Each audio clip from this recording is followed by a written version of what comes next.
Baik, Pak Heru. Saya mau ke saudara saya Nusron Wahid, Ketua Umum GP Ansor. Sebagai ormas yang lain lagi, tetap berbau Nahdlatul Ulama, Anda melihat kejadian ini bagaimana? Saya melihat ini untuk yang kesekian kalinya menilai bahwa kekurang tepatan dalam implementasi berdakwah masyarakat Indonesia. Tadi disampaikan oleh teman-teman dari FPI mengatakan kita ini punya 3 hukum. Konstitusi, hukum negara, hukum agama, dan hukum adat. Di atas hukum agama dan hukum adat itu ada konstitusi.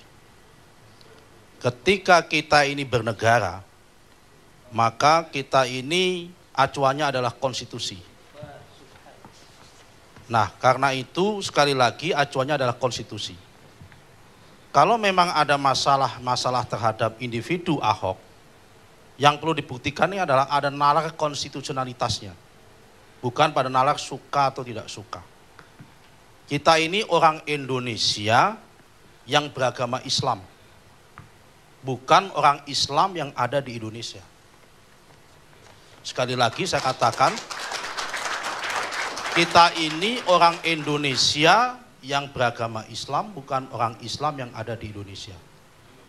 Kita lahir, kita sujud, kita sholat di bumi Indonesia. Karena itu kita tidak boleh mengotori bumi Indonesia, karena kita sujud di bumi Indonesia. Karena kita sujud di bumi Indonesia, maka harus kita jaga Indonesia itu. Cara menjaganya bagaimana? Dengan toleran. Ada panduan-panduan yaitu ud'u ila sabili rabbika bil hikmah wal mau'izatil hasanah.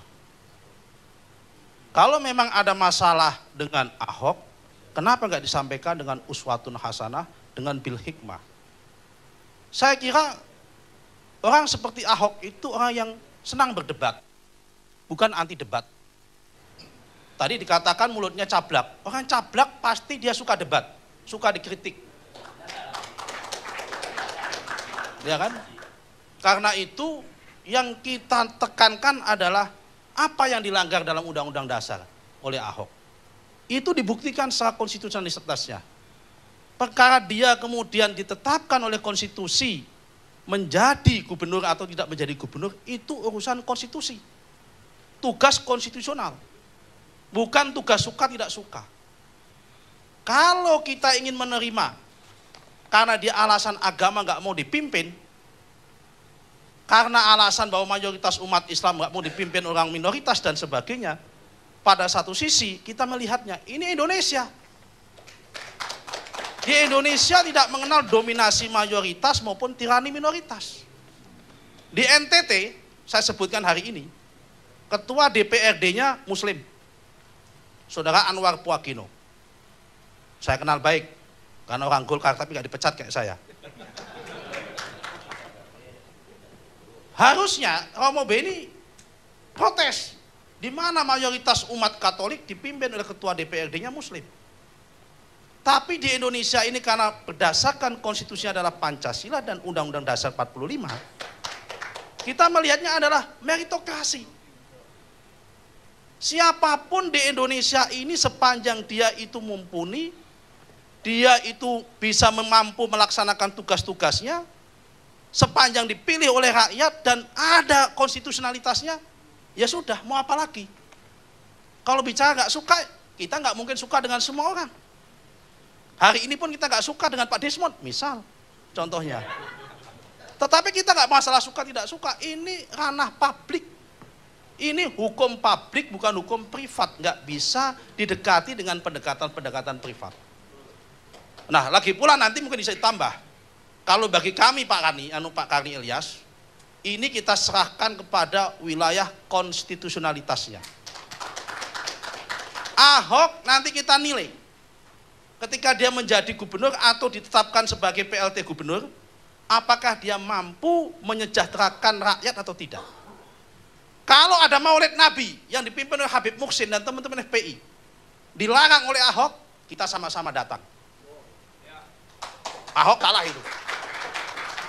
Tapi kalau ada misal kemudian ada peringatan haulnya siapa? Habib luar Batang, dilarang oleh Ahok, Ahok pun harus kita tegur. Tidak boleh itu. Karena itu adalah ritus-ritus dan amaliah-amaliah yang baik, kenapa dilarang? Dan itu dilindungi oleh undang-undang. At-tasarruful imam manutun bil maslahah. Keabsahan seorang pemimpin itu diukur dari kemampuan dia menyejahterakan rakyatnya, bukan dilihat dari agama, suku atau etnisnya, bukan di situ. Orang mau dia itu Cina, mau itu Jawa, mau Betawi, sepanjang dia adil, yang dia mampu mensejahterakan rakyatnya di Indonesia, ya sudah, itulah pemimpinnya. Kita nggak boleh mempersonifikasi melihat orang itu dari perspektif-perspektif privatnya. Dia agamanya apa, sukunya apa, tidak akan selesai. Kecuali kalau dia pemimpin rumah tangga. Ini pemimpin negara. Ada undang-undang negara tentang itu. Saya kira itu Pak Karni, terima kasih.